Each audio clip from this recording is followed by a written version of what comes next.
नमस्कार दोस्तों, फिर से मेरे चैनल पे एक बार स्वागत है आप सबका। तो दोस्तों, आज हम देखने वाले हैं अल्टरनेटिव पर्सपेक्टिव ऑन ग्लोबलाइजेशन। तो जो तीन अल्टरनेटिव पर्सपेक्टिव हैं ग्लोबलाइजेशन पे, that is the hyper globalist perspective, the sceptical perspective and transformationalist. तो हम ये तीनों को देखने वाले हैं वन बाय वन। अगर दोस्तों आप इस वीडियो के पीडीएफ को चाहते हैं तो दोस्तों आप मेरे टेलीग्राम चैनल पर जाकर @पढ़ो तो ऐसे आप ले सकते हैं। और मैं आपसे ये भी रिक्वेस्ट करूंगा आप मेरे टेलीग्राम चैनल को ज्वाइन भी करें। शुरू करने से पहले ये है सेमेस्टर 4 का सिलेबस जो कि पॉलिटिकल साइंस ऑनर्स के बच्चों को पढ़ना है। इसमें कोर 10 में ग्लोबल पॉलिटिक्स पढ़ना है और ग्लोबल पॉलिटिक्स में ये सारे चैप्टर्स पढ़ने हैं। और मैं सारे चैप्टर्स पे आपको वीडियो बना कर दूंगा। तो अगर आप मेरे चैनल पर नए हैं तो आप मेरे चैनल को सब्सक्राइब जरूर करें।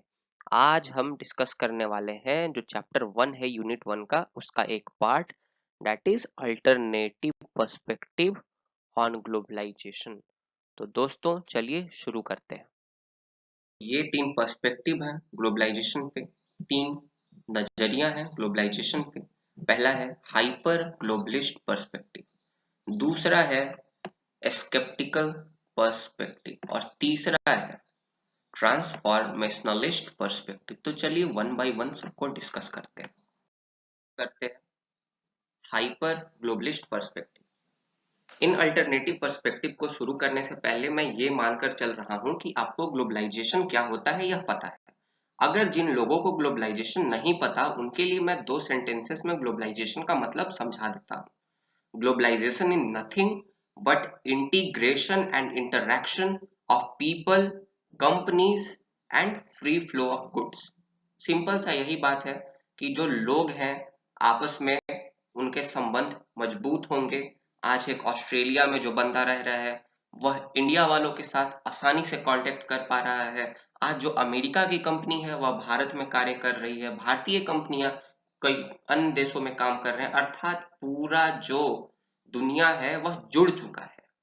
That is globalization in the simple terms. और आगे आने वाले वीडियोस में मैं आपको ग्लोबलाइजेशन पे एक डिटेल वीडियो बना कर दूंगा।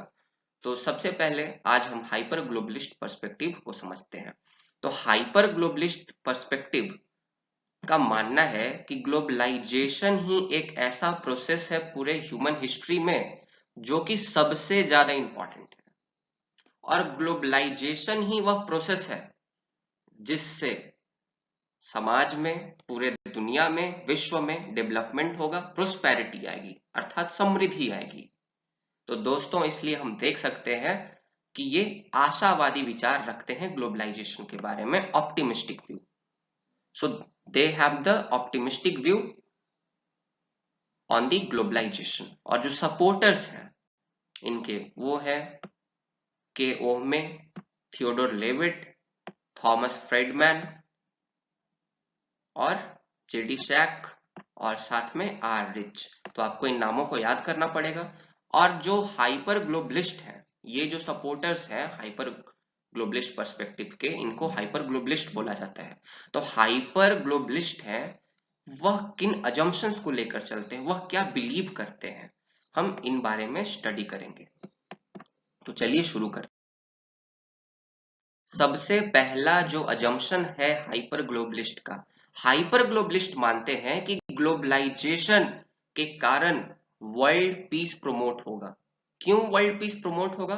क्योंकि उनका मानना है कि ग्लोबलाइजेशन क्या कर रहा है, तो पूरे विश्व में इंटरकनेक्टेडनेस और इंटरडिपेंडेंस को प्रमोट कर रहा है। अर्थात जो समाज है और जो देश है एक दूसरे से कनेक्टेड है, एक दूसरे पे डिपेंडेंट है।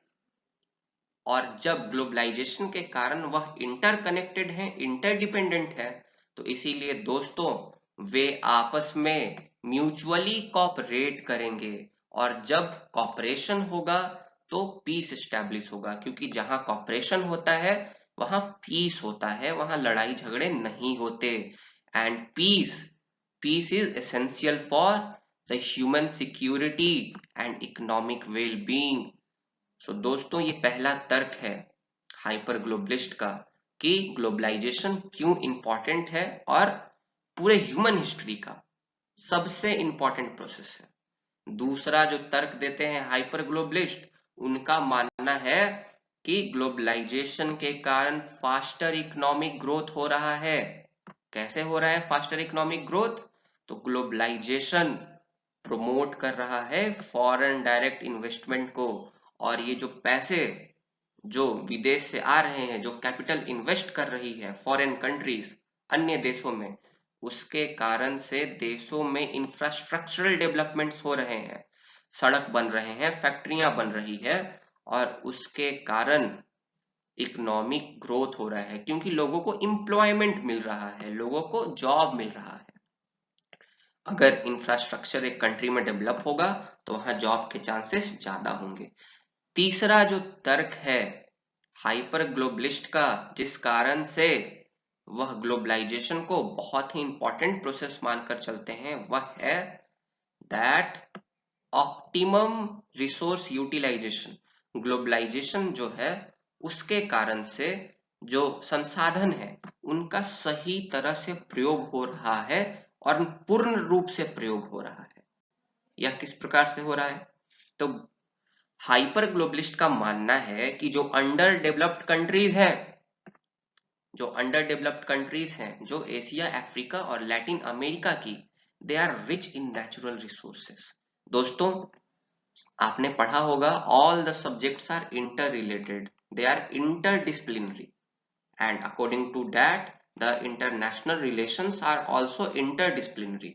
तो आप यहाँ देख सकते हैं, अगर आपने थोड़ा सा भी ज्योग्राफी पढ़ा होगा तो आप देख सकते हैं कि जो लैटिन अमेरिका है, जो एशिया है, जो अफ्रीका है, उसका जो बिग पार्ट है वो गोंडवाना लैंड से बना हुआ है। अगर आप कॉन्टिनेंटल ड्रिफ्ट थ्योरी जानते होंगे ज्योग्राफी का, तो इसीलिए दोस्तों वो रिच इन नेचुरल रिसोर्सेस है। तो आप यहाँ अपना जो ज्योग्राफी का नॉलेज है वो भी लगा सकते हैं कि since we know that the Latin America, Africa and few parts of Asia are the parts of Gondwana land, and thus they are rich in natural resources. But the countries which are in these continent, they are underdeveloped countries. और इन continents में जो under developed countries हैं, उनके पास resource होने के बावजूद उनके पास ऐसी तकनीकें नहीं है जिससे वह उन रिसोर्सेस को हार्नेस कर सके, उनका प्रयोग कर सके। और दोस्तों, लेकिन ग्लोबलाइजेशन से क्या होगा? टेक्नोलॉजी का भी फ्लो होगा, जो तकनीकें हैं उनका भी प्रचार प्रसार बढ़ेगा, और जो डेवलप्ड कंट्रीज हैं वह टेक्नोलॉजी लेंड करेंगी अंडर डेवलप्ड कंट्रीज में और डेवलपिंग कंट्रीज में, और इससे जो अंडर डेवलप्ड और डेवलपिंग कंट्रीज हैं उनको बेनिफिट होगा, वह अपने रिसोर्सेस का ऑप्टिमम यूटिलाइजेशन कर सकते हैं। तो उम्मीद है आपको समझ में आ रहा होगा। दोस्तों, उसके बाद हाइपर ग्लोबलिस्ट का यह भी मानना है कि धीरे धीरे जो नेशन स्टेट्स हैं, जो राज्य हैं, जो राष्ट्र राज्य हैं, जो ट्रीटी ऑफ वेस्टफीलिया के समय एग्जिस्टेंस में आए थे, ट्रीटी ऑफ वेस्टफीलिया 1648, आपने सेमेस्टर 3 में पढ़ा होगा। तो जो नेशन स्टेट एग्जिस्टेंस में आए थे, जो उनकी सोवेर्निटी थी नेशन स्टेट की, जो 1648 में ट्रीटी ऑफ वेस्टफीलिया से शेप होती है, उसका धीरे धीरे पतन हो रहा है। अर्थात जो राष्ट्र राज्य है और राष्ट्र राज्य की जो संप्रभुता है उसका पतन हो रहा है। पतन कैसे हो रहा है? तो ग्लोबलाइजेशन के कारण एमएनसीज, जो मल्टीनेशनल कंपनीज हैं, जो बड़ी बड़ी जो कंपनियां हैं वो, और इंटरनेशनल ऑर्गेनाइजेशंस जैसे WTO, UN, इनको प्रोमिनेंस मिल रहा है, इनको ज्यादा महत्व मिल रहा है, और इसके कारण से क्या हो रहा है? जो राष्ट्र राज्य हैं, जो नेशन स्टेट्स हैं, उनका पतन हो रहा है। ये मानना है हाइपर ग्लोबलिस्ट का। दोस्तों, पांचवी जो चीज है जो हाइपर ग्लोबलिस्ट बोलते हैं वह है that they neglect the national economy.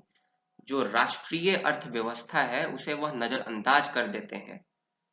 वह इंपॉर्टेंस किसे देते हैं? तो वह इंपॉर्टेंस देते हैं आपके इंटरनेशनल इकोनॉमी को,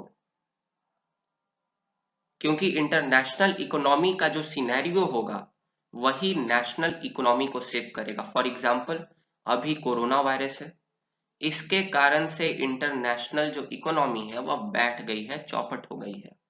तो इंटरनेशनल इकोनॉमी जब बैठ गई, चौपट हो गई, तो आप देख सकते हैं कि नेशनल इकोनॉमी खुद ब खुद बैठ गई है, पीछे हो गई है। तो दोस्तों इनका यही मानना है कि भाई इंटरनेशनल इकोनॉमी का जो सर्कमस्टेंसेस होगा उस पे डिपेंड करेगा कि नेशनल इकोनॉमी की स्थिति क्या होगी। तो इसीलिए नेग्लेक्ट करते हैं नेशनल इकोनॉमीज को। तो दोस्तों एक चीज और आप ध्यान में रखें कि हाइपर ग्लोबलिस्ट मानते हैं कि जो ग्लोबलाइजेशन है वह रियलिटी है, वह सच्चाई है। जो 1990 के बाद वाला जो ग्लोबलाइजेशन हुआ है, एलपीजी होने के बाद, जब डिसइंटीग्रेशन ऑफ सोवियत यूनियन होता है, यूएसएसआर का पतन हो जाता है, उसके बाद वाली ग्लोबलाइजेशन के बारे में ये सब बात कर रहे हैं हाइपर ग्लोबलिस्ट। और ग्लोबलाइजेशन को रियलिटी मान रहे हैं कि 1990 के बाद जो ग्लोबलाइजेशन हुई भाई वही माई बाप है। अगर डेवलपमेंट करना है तो भाई ग्लोबलाइजेशन से ही कर सकते हो। पर दोस्तों हम ये भी जानते हैं कि कोरोना वायरस भी ग्लोबलाइजेशन से ही आया है। ग्लोबलाइजेशन ही वह कारण है जिससे कोरोना वायरस आज चीन के एक प्रांत से शुरू होकर पूरे विश्व में एक महामारी बन गया, एक पेंडेमिक बन गया। तो इसके बारे में भी हम डिस्कस करेंगे, जो डेविड हार्वी बताते हैं ग्लोबल रिस्क सोसाइटी के बारे में, अगले वीडियो में। तो आप अगर इन कॉन्सेप्ट्स को जानना चाहते हैं तो मेरे वीडियो को लाइक करें, सब्सक्राइब भी कर देना दोस्तों। अब अगला देखते हैं हम लोग। अब बात करते हैं स्केप्टिकल पर्सपेक्टिव की। तो जो स्केप्टिक्स का मतलब होता है वह होता है शकी व्यक्ति, जो किसी भी चीज को जल्दी नहीं मानता, डाउट करता है चीजों पे। तो इसके लिटरल मीनिंग से जाते हैं और समझने की कोशिश करते हैं। तो दोस्तों ये जो पर्सपेक्टिव है, ये पर्सपेक्टिव तो ग्लोबलाइजेशन के अस्तित्व को ही नकार देता है। यह मानता है कि ग्लोबलाइजेशन है ही नहीं, दैट इज अ मिथ। ये किस ग्लोबलाइजेशन की बात कर रहा है? तो 1990 की बाद वाली ग्लोबलाइजेशन का। ग्लोबलाइजेशन का मतलब क्या होता है? फ्री फ्लो ऑफ गुड्स, कि एक देश से दूसरे देश तक जो सामान है, जो वस्तुएं हैं, जल्दी आ जा रही हैं, जो मानव है वो जल्दी आ जा रही हैं। तो इनका ये कहना है कि हाइपर ग्लोबलिस्ट आप जो कह रहे हैं कि 1990 के बाद वाली ग्लोबलाइजेशन ही सब कुछ है, हम तो यही नहीं मानते कि ग्लोबलाइजेशन है भी 1990 के बाद। क्योंकि आप जो कैरेक्टरिस्टिक 1990 के बाद हमें दिखाने की कोशिश कर रहे हैं, ये चीजें तो पहले भी मौजूद थी। ये चीजें 19th सेंचुरी में भी थी, जब कोलोनियलिज्म का टाइम था, चीजें एक देश से दूसरे देश जाती थी। ये तो एंशियंट टाइम में भी थी, जब हड़प्पन सिविलाइजेशन ट्रेड करता था अलग अलग सिविलाइजेशंस से। ये तो मौर्यन टाइम में भी थी, अशोकन टाइम में भी थी। तो भाई तुम जो बता रहे हो कि 1990 के बाद वाली ग्लोबलाइजेशन स्पेशल है, तो ग्लोबलाइजेशन आज का चीज नहीं है, वो पहले से एग्जिस्ट कर रहा है। ये कहना है इस पर्सपेक्टिव का, स्केप्टिक्स का कहना है ये। और आगे ये कहते हैं कि अगर कुछ ग्लोबलाइजेशन नाम का प्रोसेस है भी जो कि इंटेंसिफाई हुआ है, डिग्री जिसकी बढ़ी है, तो डिग्री तो बढ़ी ही है 1990 के बाद। पहले भी हाँ ग्लोबलाइजेशन था, इसमें कोई शक नहीं है। पर अभी 1990 के बाद का जो ग्लोबलाइजेशन है उसका डिग्री बढ़ गया है। पहले वस्तुएं एक जगह से दूसरे जगह जाती थी पर क्वांटिटी कम थी, आज बहुत लार्ज क्वांटिटी में जा रही हैं। तो आगे ये कहते हैं कि अगर किसी भी तरह का ग्लोबलाइजेशन है भी, तो ये बात याद रखना, ग्लोबलाइजेशन में उतनी ताकत नहीं है कि वह पूरे दुनिया का विकास कर सके। यहाँ तक कि ये मानते हैं कि ग्लोबलाइजेशन के कारण बस गरीबी और समाज में समस्याएं ही आएंगी। और दोस्तों ये सच होता प्रतीत हो रहा है कोरोना वायरस की स्थिति में। अच्छा जो भी हो, हम अपने से इसमें दिमाग नहीं लगाएंगे, जो पर्सपेक्टिव जो बोलती हैं वही बात करेंगे। इसके जो सपोर्टर्स हैं वह हैं जी थॉम्पसन और पी हर्स्ट। तो इनका क्या मानना है, इनका क्या बिलीव्स है ऑन ग्लोबलाइजेशन, तो चलिए इस चीज को देखते हैं। तो स्केप्टिक्स बोलते हैं कि हाइपर ग्लोबलिस्ट जो तुम कह रहे थे कि ग्लोबलाइजेशन वर्ल्ड पीस को प्रमोट करता है, हम नहीं मानते। हम तो ये मानते हैं कि ग्लोबलाइजेशन के कारण वर्ल्ड पीस को खतरा है, विश्व शांति को ही खतरा है। ये क्यों कह रहे हैं? तो इनका मानना है कि ग्लोबलाइजेशन कुछ भी नहीं बल्कि एक तरीका है वेस्टर्न आइडिया को, वेस्टर्न कल्चर को पूरे दुनिया में इंपोज करने का, बाकी लोगों पर थोपने का। और जब आप वेस्टर्न आइडिया को पूरे दुनिया में इंपोज करिएगा, थोपने का कोशिश करिएगा, तो जो लोकल कल्चर है वह इस चीज को अपने आप पे खतरा की तरह महसूस करेगी। और जब वह इस चीज को रोकना चाहेगी, वह नहीं चाहेगी, एक तरफ से ग्लोबलाइजेशन वेस्टर्न कल्चर को थोपना चाह रहे हैं, जो लोकल कल्चर है वो रेजिस्ट करेंगी, वो बोलेंगी, वो इस चीज को एक्सेप्ट नहीं करेंगी। इसके कारण क्या होगा? क्लैश ऑफ सिविलाइजेशन, जैसा कि सैम्यूल पी हटिंगटन ने बताया है। और जब ये क्लैश ऑफ सिविलाइजेशन होगा तो दोस्तों वर्ल्ड पीस को खतरा पहुंचेगा, क्योंकि जहां क्लैश होगा, जहां कॉन्फ्लिक्ट होगा, वहां दोस्तों वायलेंस तो होना ही होना है। और दोस्तों आप ये देख सकते हैं अफ्रीका के कुछ देशों में जो बोको हराम पैर फैला रहा है, और बाकी भी जो फंडामेंटलिस्ट जो ऑर्गेनाइजेशंस जो पूरे दुनिया में आ रहे हैं, उसका यही कारण है। दूसरा, इनका ये मानना है कि they promote the poverty rather than the faster economic development और ग्रोथ। एक तरफ हाइपर ग्लोबलिस्ट का कहना था कि भैया ग्लोबलाइजेशन के कारण फास्टर इकोनॉमिक ग्रोथ हो रहा है, पर स्केप्टिक्स का कहना है कि ऐसा कोई बात नहीं है, बल्कि ग्लोबलाइजेशन के कारण तो माइग्रेशन बढ़ रहा है, लोग एक